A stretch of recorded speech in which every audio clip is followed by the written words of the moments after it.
جبرائیل نے آسمانوں سے آپ کو آواز دی اور جبرائیل نے کہا کہ رب تعالیٰ فرماتے ہیں آپ اپنی آزمائش پر پورا اترے ہیں اور یہ میں جنت سے ایک مینڈھا لے کر آیا ہوں۔ اور حضرت جبرائیل علیہ السلام کے ہاتھ میں اس وقت وہ مینڈھا تھا، اور جب حضرت جبرائیل علیہ السلام زمین پر اترے ہیں تو کتابوں میں لکھا ہے کہ وہ مینڈھا چیختا ہوا دھاڑتا ہوا زمین پر اترا ہے،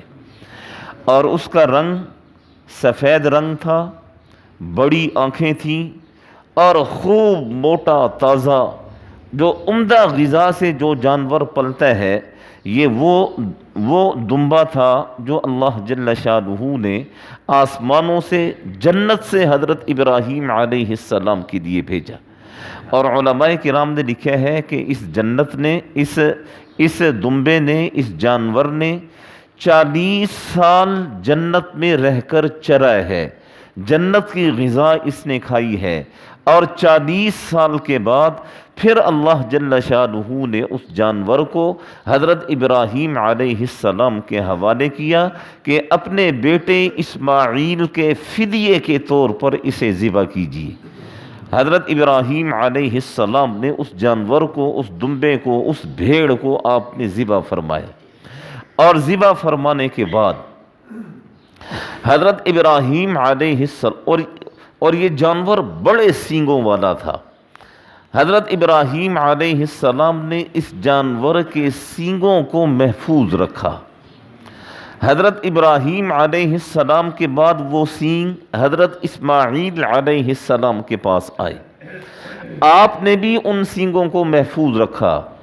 حضرت اسماعیل علیہ السلام کی بعد آپ کی نسل میں وراثت کے طور پر یہ سینگ چلتے رہے، اور چلتے چلتے چلتے یہ قریش کے پاس آئے، اور قریش نے انہیں بیت اللہ میں رکھ دیا۔ حضرت صلی اللہ علیہ وسلم جب مکہ آپ نے فتح فرمایا تو آپ صلی اللہ علیہ وسلم جب بیت اللہ شریف میں داخل ہوئے تو آپ نے کیا دیکھا کہ وہاں بڑے بڑے 2 سینگ پڑے ہوئے ہیں۔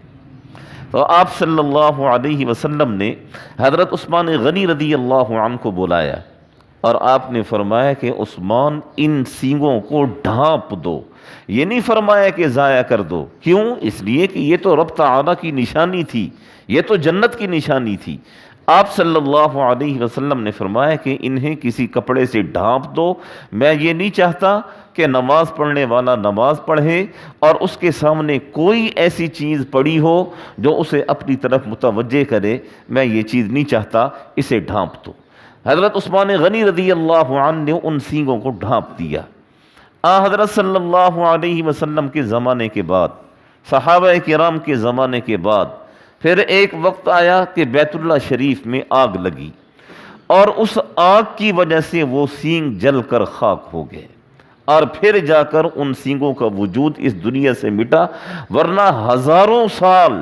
وہ سینگ اس دنیا میں موجود رہے، اور حضرت اسماعیل علیہ السلام کی نسل میں تواتر کے ساتھ نسلم بعد نسل وہ سینگ چلتے رہے، اور حضرت صلی اللہ علیہ وسلم کے زمانے تک وہ سینگ رہے۔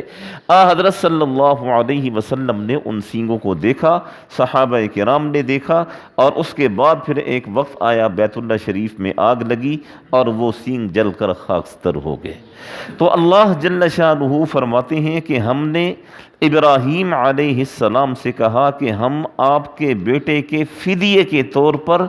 ذبیحہ بھیڑ دمبا آسمانوں سے بھیج رہے ہیں، آپ اسے ذبح کیجئے۔ عظیم کا لفظ اللہ نے ارشاد فرمایا ہے۔ عظیم کا ایک معنی علماء کرام نے یہ کیا ہے کہ اس کا مطلب یہ ہے کہ اللہ جل شانہ نے اس قربانی کو اپنی بارگاہ میں قبول فرمایا ہے، اس لیے اسے بڑا ذبیحہ قرار دیا گیا۔